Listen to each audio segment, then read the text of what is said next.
Welcome back to my series of videos on the superdeker clone that I made. This is the third gameplay video that demonstrates the Skillz mode.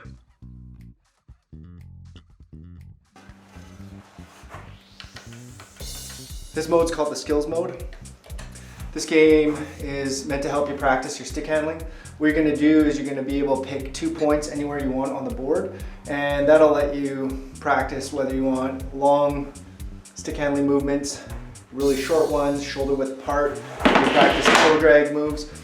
So it gives you lots of flexibility however you want to set them up. So what I'm going to do is I'm going to set one up right here, and then I'm going to set another one up right here.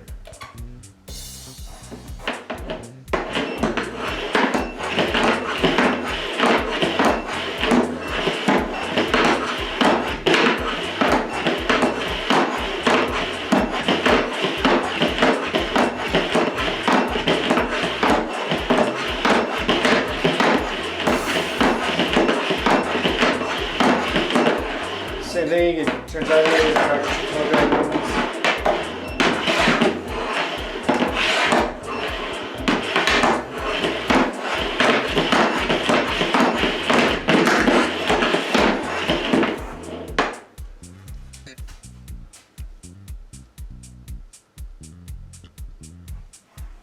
So that's it for this video. If you're interested in learning how this was built, or you want to see some other gameplay videos of different modes, please check out the other videos in this playlist. Thanks a lot.